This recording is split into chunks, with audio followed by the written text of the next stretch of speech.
Hola friends, in this video I am going to explain you about the chronic lymphocytic leukemia. Chronic lymphocytic leukemia. I think most of us are going to search for this because these things are little bit difficult to understand, but I try to make it as much as simple as possible in this video.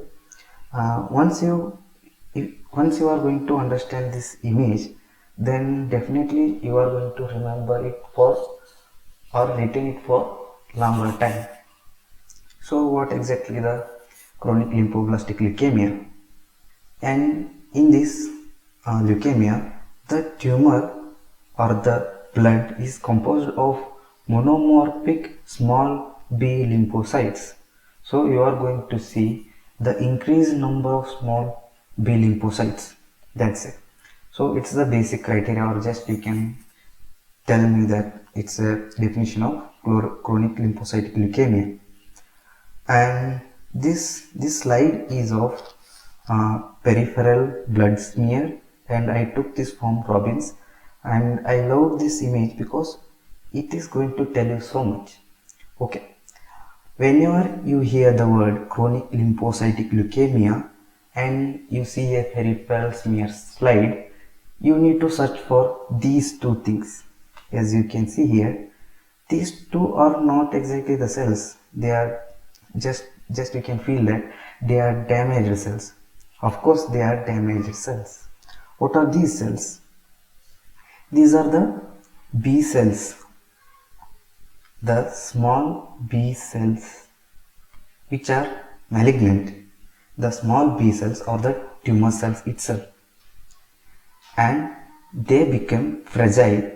So once they are fragile, they are easily ruptured while making a smear, while making a peripheral smear. So these B cells, when they are fragile, they are going to form the smudged cells. These are smudged cells. These are smudged cells. So whenever you hear the word chronic lymphocytic leukemia, just think there will be smudged cells. Okay, and we will come to the main hero or villain of this slide, that is small B lymphocytes. You can see there are so many, of course, because it's a leukemic stage, right? And you can observe that there is scant cytoplasm and abundant condensed chromatin material, chromatin nuclear material, and the cytoplasm is of course scant and they are round. And how will you know that it is a small lymphocyte? That's because they are around the size of RBCs, as you can see, and you can compare that they are almost of the size of RBCs.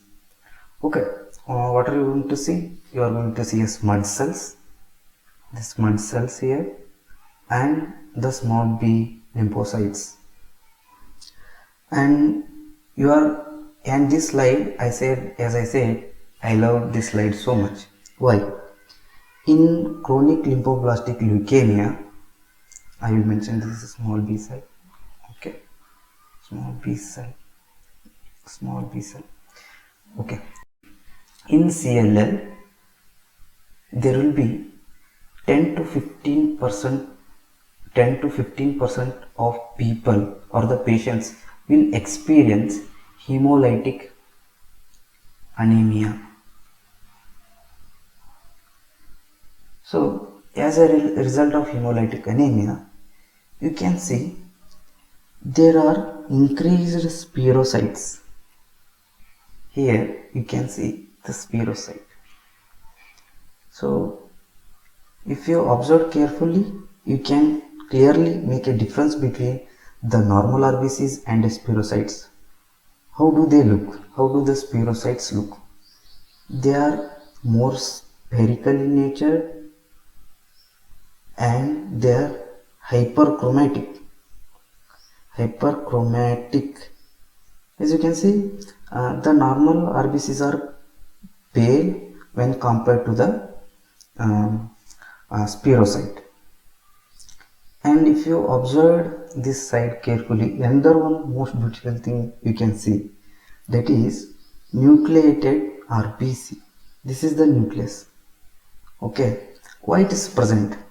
When there is severe anemia due to hemolytic anemia, the marrow will throw the premature RBCs or the progenitor RBCs into the blood, right? Just to face the anemia. That's why I say this slide is so much beautiful, because it explains so much of things that even we can't imagine, right? And a little bit about immunophenotype.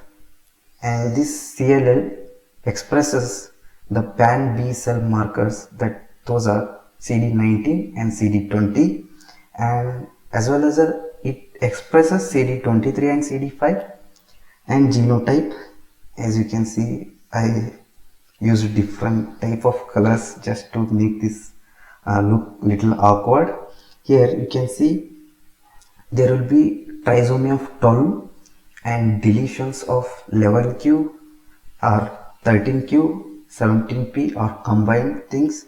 This is everything about the CLL, and of course clinical symptoms will be again similar to most of the leukemic conditions, and I know you will write them.